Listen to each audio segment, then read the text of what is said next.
कि जब कर्पूरी जी ने आरक्षण फार्मूला लागू किया तो सबसे पहले अगर किसी ने विरोध किया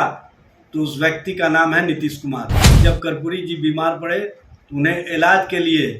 पीएमसीएच स्वयं अपने साथ लेकर के लालू प्रसाद जी गए और लालू प्रसाद जी के गोद में ही रास्ते में कर्पूरी जी ने दम तोड़ा। हम लोग कर्पूरी जी के विचारों को, कर्पूरी जी की सोच को आगे बढ़ाने का काम किए। वो लोग भी अपने आप को जोड़ करके कर्पूरी जी के विरासत से राजनीति करना चाह रहे हैं, राजनीतिक लाभ लेना चाह रहे हैं। लालू जी ने, तेजस्वी जी ने डॉक्टर उर्मिला ठाकुर को बिहार विधान परिषद का सदस्य बना करके न सिर्फ कर्पूरी जी के विचारों को मजबूती प्रदान की, लालू प्रसाद जी जननायक कर्पूरी ठाकुर के प्रति कितना सम्मान और कितना आदर रखते थे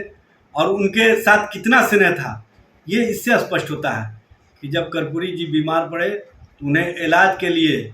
पीएमसीएच स्वयं अपने साथ लेकर के लालू प्रसाद जी गए और लालू प्रसाद जी के गोद में ही रास्ते में कर्पूरी जी ने दम तोड़ा। ये कर्पूरी जी का और लालू जी का एक दूसरे के प्रति जो प्रेम है, जो संबंध है, वो स्पष्ट करता है। देखिए, जो लोग इस तरह का अनर्गल प्रलाप कर रहे हैं उनको तो स्पष्ट करना चाहिए कि जब कर्पूरी जी ने आरक्षण फार्मूला लागू किया तो सबसे पहले अगर किसी ने विरोध किया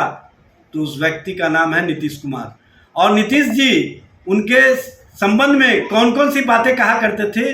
ये सबको पता है। देखिए, आज जननायक कर्पूरी ठाकुर जी को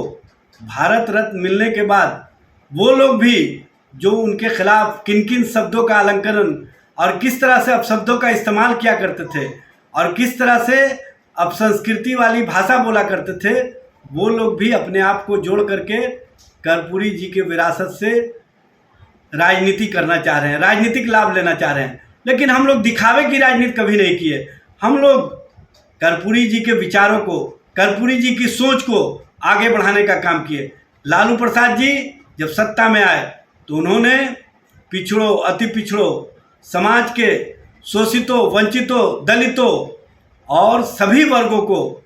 न सिर्फ उनको स्वर दिया, उनको सम्मान दिया, बल्कि राजनीतिक रूप से भी उनके प्रति जो उनका सोच रहा है वो स्पष्ट रूप से दिखता है। कर्पूरी जी के विचारों को आगे बढ़ाते हुए लालू जी ने, तेजस्वी जी ने डॉक्टर उर्मिला ठाकुर को बिहार विधान परिषद का सदस्य बना करके न सिर्फ कर्पूरी जी के विचारों को मजबूती प्रदान की, बल्कि